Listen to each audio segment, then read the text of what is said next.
Warahmatullahi wabarakatuh. Nama saya Billy Wijaya Kurniawan, akan mempresentasikan mata kuliah pemodelan proses bisnis. Nah, pada pertanyaan pertama, sebutkan dan jelaskan 4 tahap dari model bisnis proses life cycle.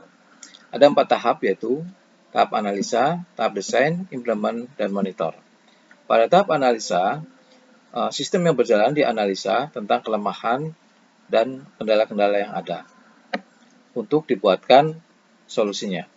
Kemudian dianalisa juga apa fungsi-fungsi yang selama ini belum ada yang perlu ditambahkan ke dalam sistem yang sedang berjalan tersebut. Setelah itu masuk ke tahap berikutnya adalah tahap desain, di mana di tahap ini dirancang solusi untuk analisa yang sudah dilakukan untuk mengatasi problem-problem dan fungsi yang dibutuhkan pada tahap analisa. Setelah desain selesai, tahap berikutnya adalah melakukan implementasi sistem. Di sini akan dilakukan pengujian oleh user sampai sistem itu memuaskan. Kemudian tahap selanjutnya adalah tahap monitoring.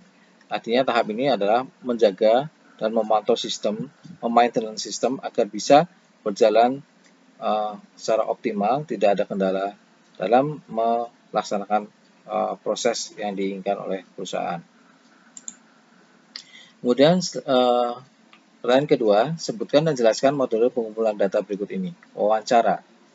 Wawancara adalah proses percakapan langsung dengan tujuan-tujuan tertentu menggunakan format tanya jawab yang sudah terencana sebelumnya.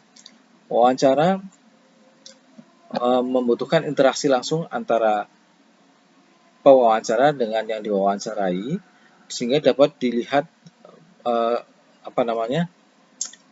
apakah jawaban dan apa yang diungkapkan oleh yang diwawancara itu jujur dan apakah dia bisa menerangkan secara detail informasi yang dibutuhkan. Kemudian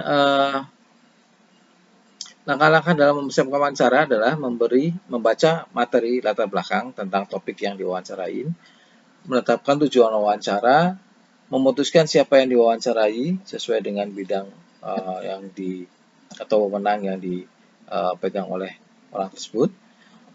Kemudian menyiapkan orang yang diwawancarai, jadwalnya, menentukan jenis dan struktur pertanyaan, di mana struktur pertanyaan ini digunakan untuk bisa mendapatkan informasi yang lengkap.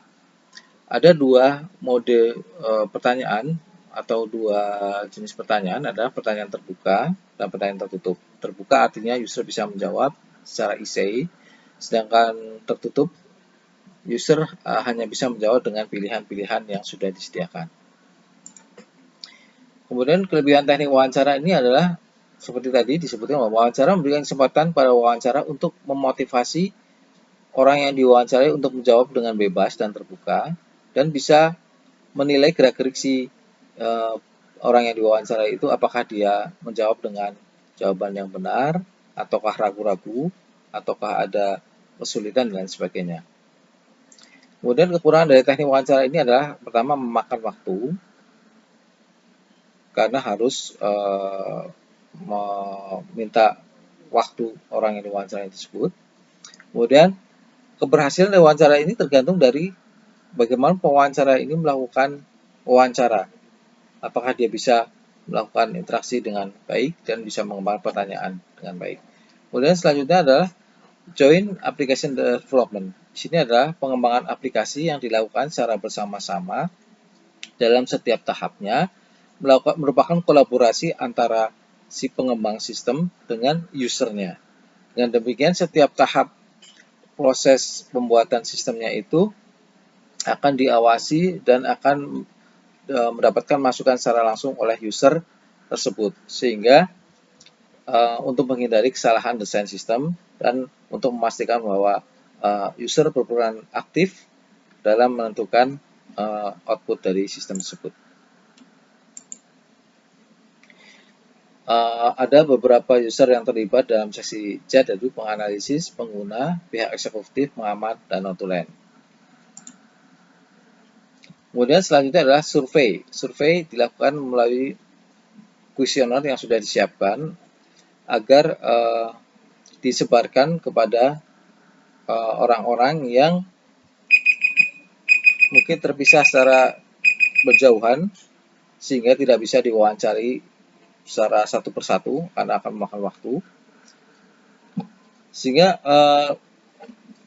survei kuesioner ini sebelumnya harus disiapkan dulu pertanyaan-pertanyaannya dan karakteristik dari orang-orang yang akan diwawancara ini juga disesuaikan dengan pertanyaannya. Kelebihan dari teknik kuesioner adalah baik untuk sumber data yang banyak dan tersebar, responden juga tidak merasa terganggu karena dapat mengisi kapanpun dia ada waktu luang. Kemudian kuesioner lebih efektif untuk sumber data yang banyak karena kuesioner biasanya mencantumkan identitas responden dan hasilnya bisa lebih objektif. Kekurangannya adalah tidak menggaransi responden untuk menjawab pertanyaan dengan sepenuh hati, kadang-kadang asal jawabnya ya. Kemudian kuesioner cenderung tidak fleksibel, artinya pertanyaan harus dijawab dengan apa yang sudah dicantumkan di kuesioner aja. Kuesioner ada beberapa format, yaitu format bebas, yaitu essay, format pasti berupa check of question, yes no question, serta opinion question. Pertanyaan yang ketiga, jelaskan definisi critical path method atau CPM.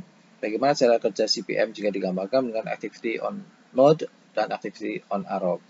Jadi critical path method adalah teknik untuk menganalisa jaringan kegiatan aktivitas-aktivitas ketika menjalankan proyek dalam rangka memprediksi durasi total. Jadi critical path sendiri dalam suatu proyek adalah jalur terpanjang dalam network diagram.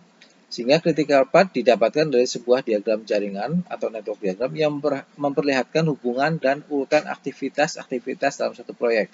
Jadi secara umum network diagram digambarkan menggunakan activity on node. Jadi aktivitasnya dalam node dalam simpul-simpul dan activity on arrow, activity dalam panah garis. Nah, berikut ini contoh dari activity on arrow dan activity on node. Ini on arrow dan ini on node. Kemudian di sini ada bentuk join, yaitu bahwa dua aktivitas dapat dilaksanakan bersama-sama. Kemudian hasil outputnya itu akan melanjutkan ke aktivitas berikutnya.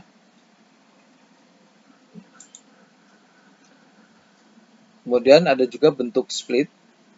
Jadi di sini bahwa ada aktivitas pertama yang kemudian mengakibatkan aktivitas kedua yang kemudian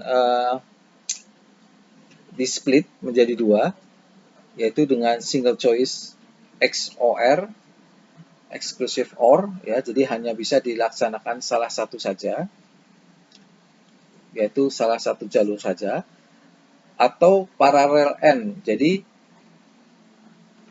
kedua-duanya harus dijalankan, kedua jalur tersebut akan dijalankan secara bersama-sama. Kemudian ada juga conditional OR. Conditional OR ini jika jalur yang ada itu banyak lebih dari dua, seperti multiple choice pattern, ya, sehingga splitnya lebih banyak. Demikian penjelasan dari UAS.